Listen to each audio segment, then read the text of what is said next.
కర్మ ఎవరిని వదిలిపెట్టదు అని అంటారు, అలాగే కర్మను అనుభవించక తప్పదు అని అంటారు. ఇందులో ఉన్నటువంటి అంతరార్థం ఏంటి?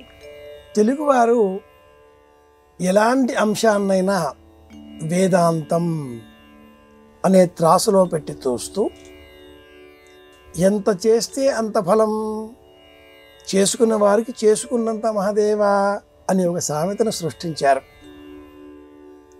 అవశ్యం అనుభోక్తవ్యం కృతకర్మ శుభాశుభం. అవశ్యం అనుభోక్తవ్యం. ఏ కర్మ చేసి ఉన్నామో ఆ కర్మకు తగ్గ ఫలితాన్ని అనుభవించక తప్పదు. దానం చేసుకుంటే దానం చేసుకున్నంత ఫలం, కర్మ చేస్తే కర్మ చేసినంత ఫలం. పూర్వజన్మలో ఒక చక్రవర్తి తన ఇల్లాలికి లేక తన తల్లిగారికి ఆరోగ్యం బాగోలేకపోవడంతో ఫలితం తెలుసుకునే నిమిత్తమై ఏం చేస్తే బాగుంటుంది అని సంప్రదింపులు చేసి బంగారంతో చేసిన మామిడి పండ్లను దానం ఇచ్చాడు. కర్మఫలం తొలగిపోతుంది అనే ఉద్దేశ్యంతో.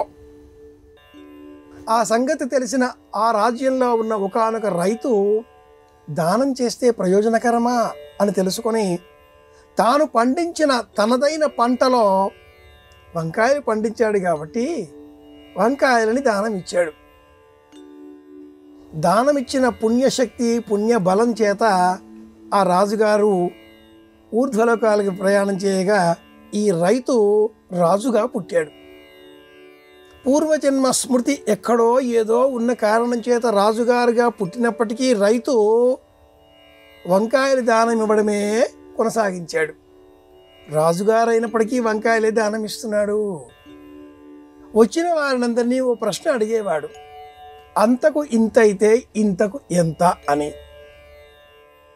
వచ్చిన వారంతా అర్థం కాక ఏదో తల తాటించడంతో పంపించేస్తూ ఉండేవాడు. ఒక సన్యాసి మట్టుకు అంతకు ఇంత అయితే ఇంతకు ఇంతే అన్నాడు. దాంతో రాజుగారికి పరమ ఆనందం కలిగింది.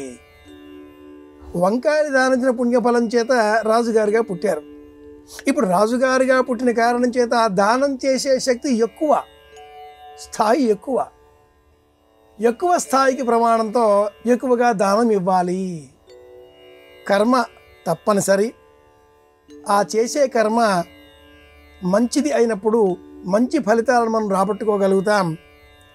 కర్మ ఫలాన్ని ఆశించి మనం ఆ కర్మను ఆచరిస్తే మట్టుకు దుఃఖం తప్పదు. కర్మ దురదృష్టవశాత్తు వ్యతిరేకమైనది అయినప్పుడు చెడ్డ జీవితం, నష్టకరమైన జీవితం, దుఃఖభాజనమైన జీవితం పొందవలసి ఉంటుంది.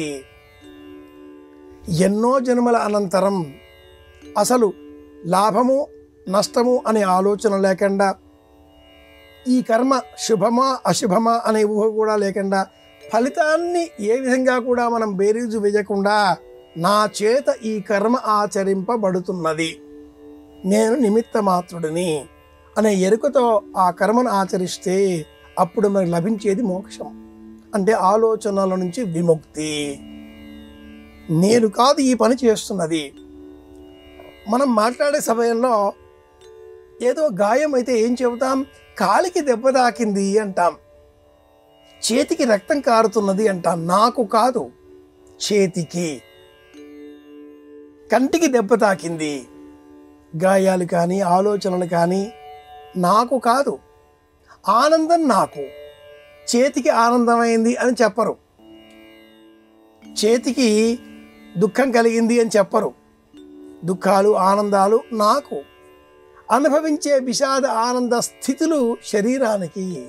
ఈ తేడా తెలవడం కోసమే అవశ్యమనుభోక్తవ్యం.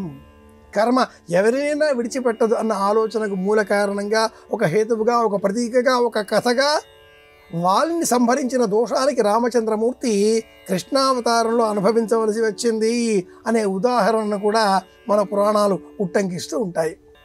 తెలిసి కానీ తెలియక కానీ ఎవరికి నష్టం కలిగించకూడదు. నోరు ఉంది కదా అని ఎదుటివారికి కీడు కలిగించే విధంగా, అపకారం కలిగించే విధంగా మనం మాట్లాడితే రేపు మరింకెవరో మనకు కూడా అపకారం కలిగించే విధంగా మాట్లాడతారు. మనం చేసిన పనిని మనమే అనుభవించక తప్పదు. వనే రణే పర్వత మస్తకాగ్రే రక్షంతి పుణ్యాని పురాకృతాని. కనుక ఎల్లప్పుడూ ఎదుటివారికి మంచి చేసే ఆలోచనలే చెయ్యాలి. ఇది శాస్త్రం చెప్పే మాట.